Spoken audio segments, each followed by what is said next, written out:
Bonjour tout le monde et bienvenue sur Money Tree, le podcast qui vous parle d'investissement et de finances personnelles au sens large et sans tabou. Je suis Julien Calamotte, investisseur passionné et auteur du livre à succès S'enrichir grâce à l'immobilier. J'avais envie de partager ma façon d'investir, forcément, mais également de découvrir avec vous de nouvelles façons de faire fructifier notre argent. C'est pourquoi j'ai créé ce podcast pour y recevoir des invités qui nous partagent leur savoir et leurs expériences en toute simplicité. J'espère sincèrement que les échanges que je vais avoir avec l'invité du jour vont permettre d'enrichir vos connaissances autant que les miennes. Je vous souhaite une excellente écoute. Salut Evan. Salut. Salut qui? Bonjour, papa.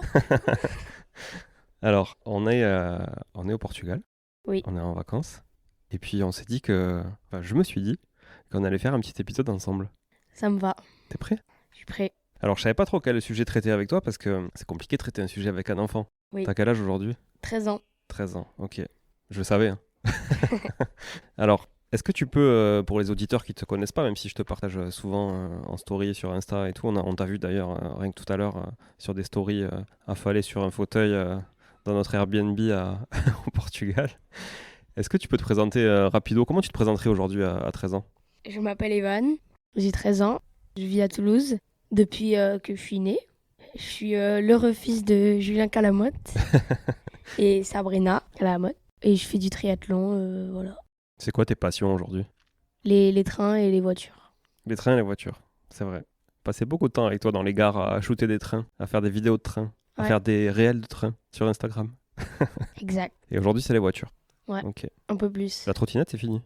J'aime encore, mais j'ai plus trop de motivation. T'as plus trop de motivation. J'étais tellement fier, moi, de partager tes prouesses dans les skateparks. C'est dommage. Je reprendrai peut-être après, Ok. plus tard. On va parler d'argent aujourd'hui. Ok. T'aimes bien l'argent, toi? Oui. Qui n'aime pas l'argent? T'as combien d'argent de poche aujourd'hui? 20 euros 20 euros par quoi? par mois. 20 euros par mois. Est-ce que tu trouves que c'est suffisant? Largement. Largement? Tu fais quoi avec ça? Comment tu les dépenses? Des fois, je mange avec mes amis à Toulouse. Et puis aussi des petites grignotages par-ci par-là. Des petits grignotages. Alors, tu utilises quoi d'ailleurs pour dépenser cet argent? Pour dire à tout le monde comment ça fonctionne? Une carte bleue. Une carte bleue. T'as une carte bleue à 13 ans. Une carte bleue pour les enfants. Comment elle s'appelle? PixPay. Ok, on fait pas de publicité pour PixPay aujourd'hui, mais d'ailleurs on en fera quand ils voudront être sponsors du podcast, hein, comme ça tu comprends le principe de sponsoriser le podcast. Oui. Comme ça je les contacterai pour voir si ça les intéresse.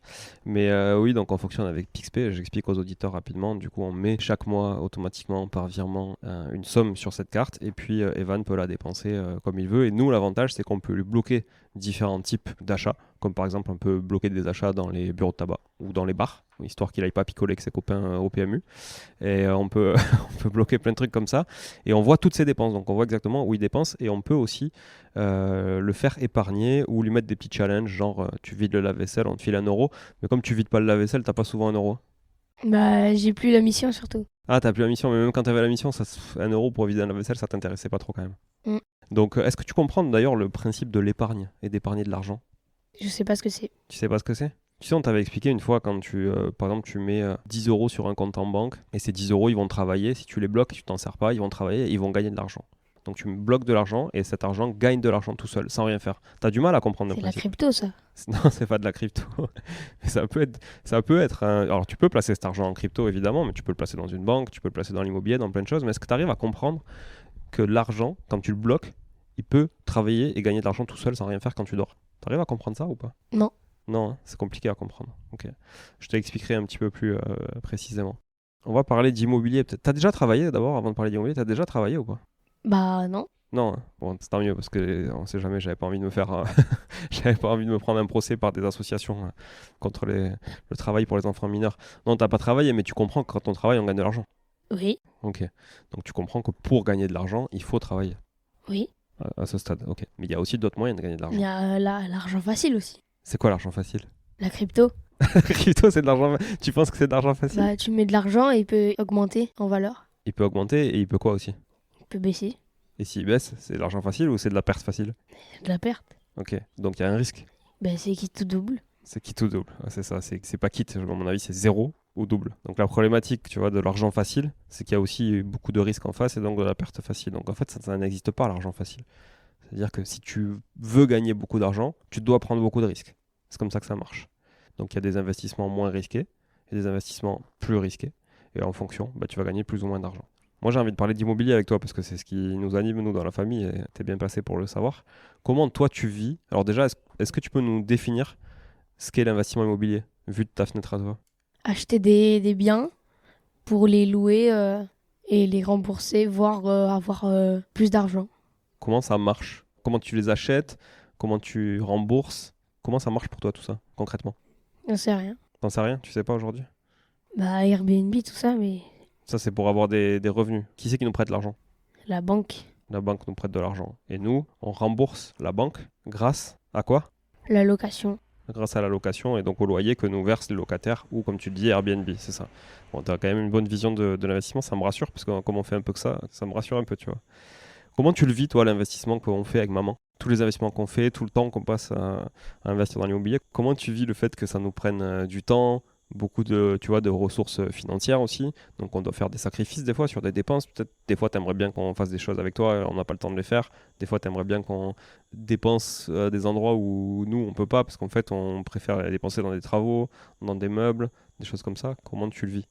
Quand même bien parce que je sais que c'est pour une bonne raison et que ça arrivera vite, j'espère. Tu dis qu'on récoltera les fruits vite, c'est ça? Ouais. Ok. Donc tu es conscient que tous les sacrifices qu'on fait aujourd'hui, c'est pour jouir de trucs demain. Bah oui, c'est pas gratuit. Ok. Bien, c'est bien. Je suis content que tu aies cette vision-là. Parce que quand même, entre parenthèses, on n'a pas du tout préparé ça, hein. Il vient de se lever, je lui ai filé un micro et on n'a pas du tout préparé. J'ai posé 3 questions sur le papier. Donc c'est vraiment très spontané. Est-ce que toi, par exemple, quand tu auras 18 ans, aujourd'hui tu as 13 ans, quand tu auras 18 ans, ou quand tu auras 16 ans déjà, des premiers revenus, parce que les 16 ans, tu vas aller bosser peut-être l'été, tu vois, tu vas aller bosser au McDo, tu vas aller bosser à la caisse, comme je l'ai fait moi dans Leclerc, tu vas pouvoir aller bosser sur des chantiers, tu vas peut-être vouloir bosser avec nous aussi, hein, tu vois, à gérer des biens, à faire des petites bricoles. Quand tu vas gagner ton premier argent, en dehors de l'argent de poche, est-ce que tu as envie d'investir dans l'immobilier?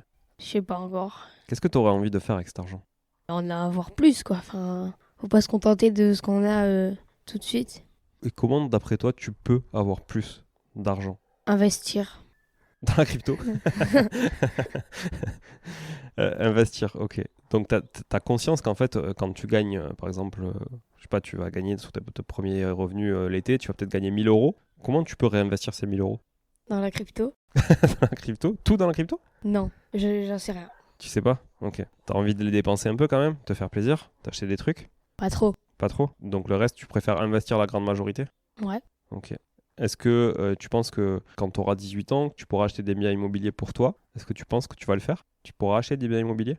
Je pourrais, oui. Ouais. Je crois.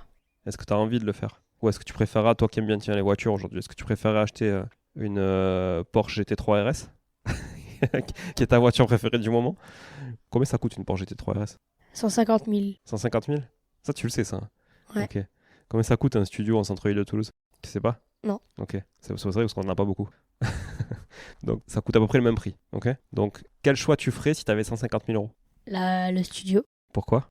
Comme ça, après, je le loue et je sais qu'en centre-ville, il y a beaucoup de jeunes étudiants qui cherchent des studios. Et alors que ce genre de voiture, ça se loue pas facilement. Ça se loue pas facilement, c'est vrai. Oui, parce que effectivement, tu pourrais louer la voiture. Ça pourrait être un moyen de rentrer dans tes frais. Mais donc, si tu as 150 000 euros demain, tu préfères acheter, même si tu es fan de voiture et que tu adores les GT3 RS, tu préfères acheter un studio parce que ça va te générer des revenus. Oui. Et avec ces revenus, Je pourrais peut-être m'acheter la voiture. bien, c'est bien. Franchement, je suis content. On t'a bien éduqué. C'est bien. Est-ce que tu connais d'autres types d'investissements qu'on peut faire aujourd'hui à part l'immobilier et la crypto, quoi? Tu as l'air assez fan de crypto quand même. Non. Non? Non. Tu sais pas ce que tu peux faire?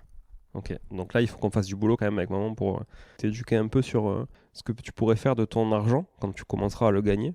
Sachant que bon, les 20 euros d'argent de poche aujourd'hui, que tu trouves largement confortable par mois, moi j'ai conscience quand même qu'en 2 McDo et demi, ils sont cramés. Donc tu peux pas épargner grand chose sur tes 20 euros, donc c'est sûr qu'on va pas te demander de faire de l'épargne aujourd'hui. Mais quand tu gagneras plus d'argent, peut-être effectivement, quand tu travailleras, il faudra que tu épargnes un peu et que tu puisses allouer toute cette épargne à différents types d'investissements. Voilà, en dehors de l'immobilier.